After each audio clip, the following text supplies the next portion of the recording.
વ્યવસ્થાઓ કરવામાં આવી છે। રાજકોટ પર નજર કરીએ તો રાજકોટમાં કોંગ્રેસના ઉમેદવાર વશરામ સાગઠિયાની અટકાયત કરવામાં આવી છે। કોંગ્રેસના ઉમેદવાર વશરામ સાગઠિયાએ આક્ષેપ કર્યો છે, પોલીસ સ્ટેશન બોલાવીને પાછળથી ખોટું કરવાનો આક્ષેપ કર્યો છે।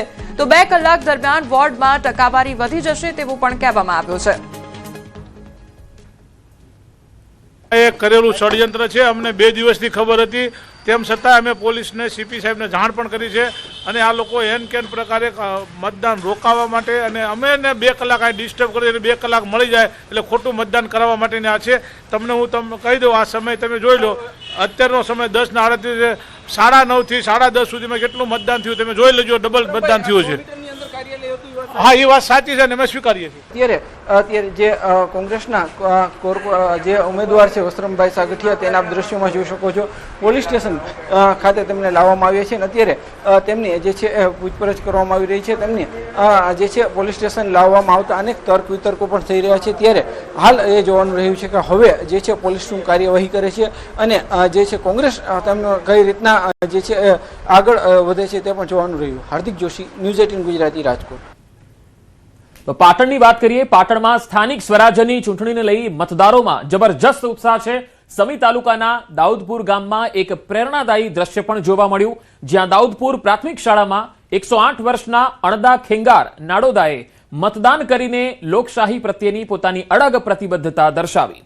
વૃદ્ધાવસ્થામાં તેમનો જાગૃત અભિગમ સૌ માટે પ્રેરણારૂપ બન્યો છે। તસવીરોમાં તમે જોઈ શકો છો, સૌથી વયોવૃદ્ધ આ મતદાતા છે, 108 વર્ષની ઉંમરના, અને તેઓ પોતાના મતાધિકારનો ઉપયોગ કરવા માટે મતદાન બૂથ સુધી આવ્યા। આ બતાવે છે કે જે લોકો 18 વર્ષથી પ્લસ છે અને જેમણે પોતાનો મતાધિકાર અત્યારે પણ મેળવ્યો હોય તો એ લોકો આ દ્રશ્ય જોઈને પણ જાગે અને પોતાના મતાધિકારનો ઉપયોગ કરે।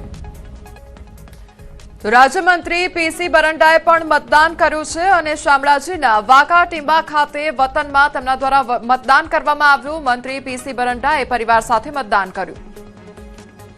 સ્થાનિક સ્વરાજ્યની ચૂંટણી પર્વ નિમિત્તે આજે મારા ગામ વાંકા ટીંબા ખાતે મેં મતદાન કર્યું છે।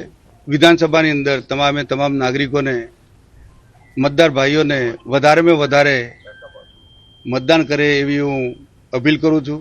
મતદાર ભાઈઓને વિનંતી કરું છું કે જંગીમાં જંગી બહુમતીથી ભારતીય જનતા પાર્ટીને જીતાડે।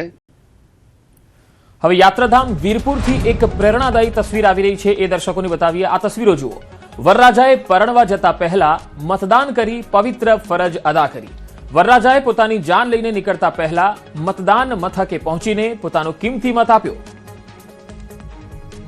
અને આજે મારા મેરેજ છે, છતાં પણ હું લોકશાહીના અવસરને ધ્યાને રાખીને આજે મતદાન કરવા આવ્યો છે અને મતદાન એ દરેકનો અધિકાર છે અને મારી દરેકને સલાહ છે કે મતદાન કરવું જ જોઈએ। તો જામનગરમાં સ્થાનિક સ્વરાજની ચૂંટણી દરમિયાન સંતો અને મહંતોમાં પણ મતદાન પ્રત્યે ઉત્સાહ જોવા મળ્યો છે। નવતનપુરી ધામ ખીજડા મંદિરના ધર્માચાર્ય શ્રી કૃષ્ણમણીજી મહારાજે સાધુ સંતો સાથે પહોંચી મતદાન કર્યું।